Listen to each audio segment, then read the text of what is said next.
I made $385.12 selling digital products online in just a month and a half.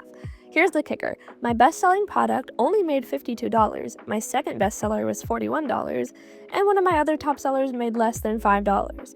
Today, I'm going to break down exactly where the money came from, what I tried to grow my shop, and the little things that can make a big difference in whether people click buy or scroll past. My name is Amber. I create Canva templates and other digital goodies for small business owners, designers, and creatives, all self-taught, all made from scratch.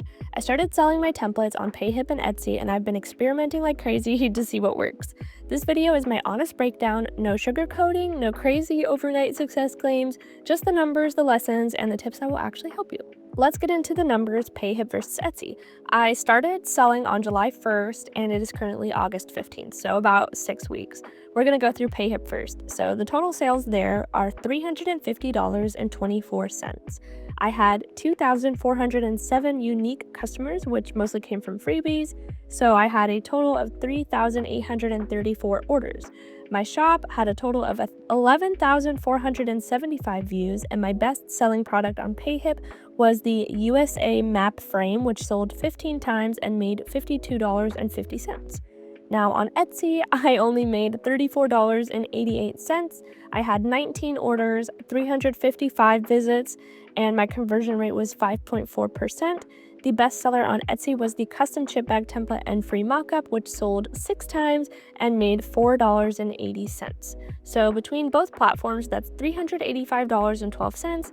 Not life-changing, but for a side project I started recently, I'm very proud of it, and now I know exactly where to focus next month. Personally, I prefer Payhip over Etsy because Payhip is super easy to use, it takes less fees than Etsy, and it's perfect for my Freebie Friday strategy since you can't post any free items on Etsy.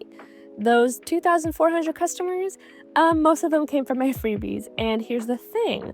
Once they grab one free product, a good percentage will check out the rest of your shop. Another reason why I really like Payhip is it has the ability to collect emails automatically from sales. So basically every time I upload a Freebie Friday product, I click that they get put into my email system, and I prefer Email Octopus for this because I'm on the free version and we don't like spending money. But yeah, so all those people, basically everybody who buys something in my shop automatically gets signed up for my newsletter, and if they don't want it, they can unsubscribe. But it is a great way to send marketing emails. If you want, I can do a full Payhip walkthrough in another video if you're also thinking about getting started. Okay, for this I also did some experimenting. Specifically, I paid $150 to promote in a large Facebook group to see if it was worth it. Short answer, kind of. I made some sales, but the group has since changed their prices and process, so I wouldn't recommend that group specifically right now. That's why I started my own group 2 to 3 weeks ago. It's already at 1,300 members, which is crazy. I run contests, Freebie Fridays, and I keep it all Canva related so it stays on topic and valuable. This was really important to me because some of the other groups that I'm in are kind of spammy, or it just dove into AI, which is fine, but in my opinion, if it's a Canva group, it should stay a Canva group. So if that's something you're interested in joining, I will put the link in the description. Something else that's important when you're starting this journey is spotting and jumping on trends. For example, I jumped on the custom composition notebook cover trend. I saw people talking about it in a group, taught myself how to make it, made a tutorial, and a beginner-friendly template. That made me $41 from a trend I would not have known about if I wasn't in the community. So, be where your customers are talking. Facebook groups, Reddit threads, Pinterest searches, it's all free market research. Listings matter, even if that's not your opinion. But for titles, include your main keywords right at the front, be specific, and make sure someone can tell exactly what the product is without clicking on it. So for example, a bad title would be Pretty Frame. That tells you nothing. A better title would be Editable USA Map Canva Frame, Printable Wall Art and Digital Designs.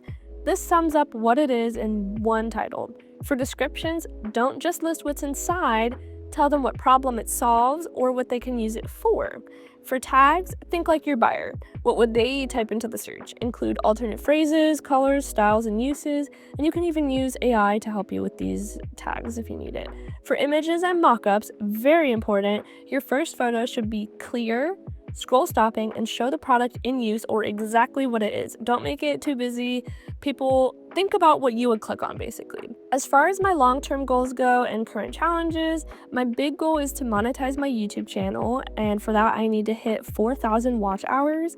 While shorts help growth, they don't count much towards them, and my tutorials are short and to the point, which is great for viewers but not so great for that watch hour total.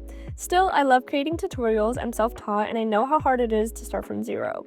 So if my videos can shorten someone else's learning curve, that's worth it. What's gonna be next for me is to challenge myself to try print on demand with Printify. So for example, combining my Canva templates with those products, that way I can sell both the design and the physical product. I haven't really done much of it yet. I'm familiar with the website, but I'm just too chicken to try out some products right now. But if that's something you guys are interested in, I will definitely take on that challenge. If you want that Payhip walkthrough or tips on setting up listings that actually sell, let me know in the comments. And if you started selling your own digital products, share your first month results. I'd love to compare notes. Don't forget to subscribe for more behind the scenes updates and Canva tutorials. Thanks for watching, happy creating, and I hope this helped.